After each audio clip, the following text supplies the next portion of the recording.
So after that rousing 4th of July down in Long Beach with the Beach Boys and Three Oak Night, and I can't remember the third band, it's Purple, Riders of the Purple Sage or Poco or somebody. Anyway, it was a good concert. They were kind of a small band, that third one. But all that excitement, I felt like it was time to go back to downtown Los Angeles and stock up a little bit on some eats, some free food at the Mission, get a night off the road, sleeping on a bed and washed out, maybe some new clothes. They had numerous services like that. I think they even sprayed you for bugs, and I don't know if they did any kind of health check on you or anything, but and heck, sleeping there you could get bugs, so I guess it's a good thing they were spraying people. But it was nice. It was a free service, and they only gave you, I think, like maybe 2 or 3 days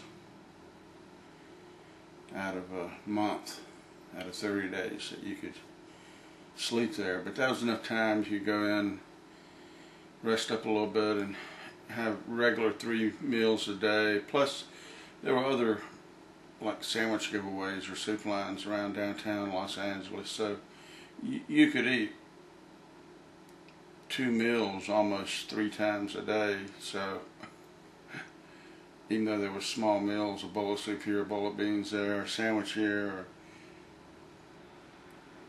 muffin or donut there, you could eat well enough to kind of, you know, not be hungry for a while at least. And I'd do that for 2 or 3 days, and then I'd head back out exploring the beaches again. And I believe it was the first run out was when I went down south of Santa Monica Beach, along those beaches down to Long Beach and the 4th of July with that concert. But that was the first little exploration out. And another exploration out, I went to the north, and then yet a different one, I went way further south than Long Beach. But those were other days. Things I remember about the downtown Mission, I remember it was in the same area as where the Bradbury building is, and I believe the Los Angeles Public Library was located right, I don't know, within 10 blocks, kind of near it, because I would spend a lot of time there. Jet going overhead. But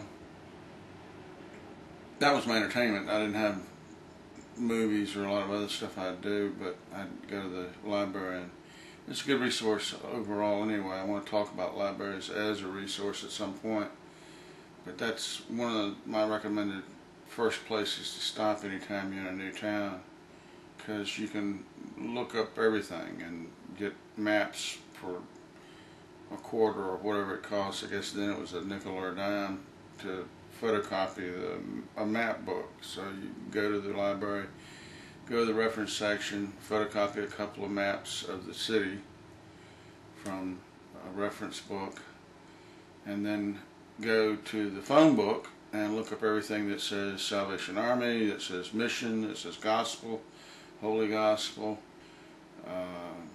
thrift stores or used bookstores, used stores like that. I get books from used bookstores too. And at that point I was not donating plasma, so I had very little money, but you might also look up plasma banks or day labor places, things like that, to make a little extra money. Recycling centers if you collect cans. There are different things you do. And then of course there's always dumpster diving, which I haven't really talked about. Talked about eating stuff that I knew was in the trash. That's a little different than dumpster diving. Dumpster diving is for real. That's going at it hardcore. But it's legitimately a way to get food if you're somewhat cautious. I mean, legitimately. You can live off of it, put it that way, and have relatively relatively low risk of disease, at least that I've encountered. I'm sure there are times and certain dumpsters and whatnot to stay away from, but most of that food has been in there less than a week, and 2 or 3 days is enough time for the flies and maggots and whatever to get to it. But if you go and find the freshest bags that maybe have only been in there overnight, or you find the day-old stuff that the grocery store is throwing out there in their dumpster, or you go to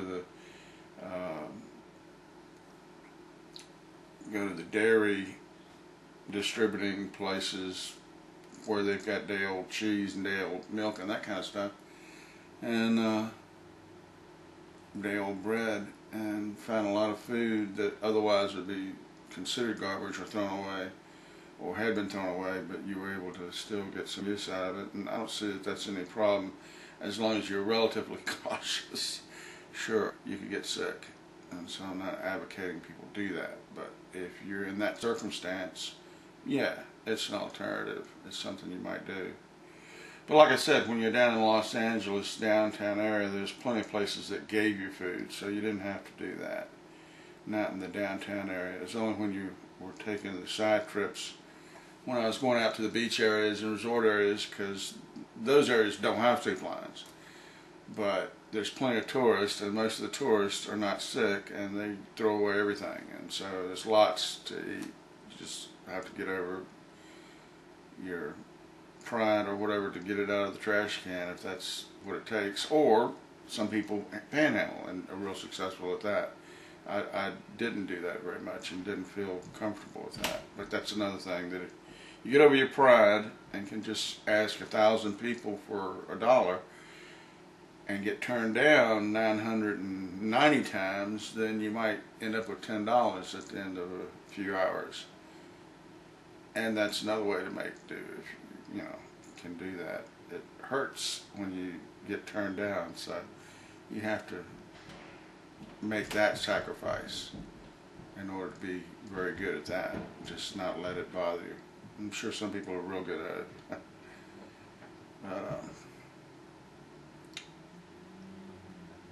you make do with what you've got and what's there. And at the time, downtown Los Angeles was fat for being able to go to the missions and whatnot. It was a good way you could survive.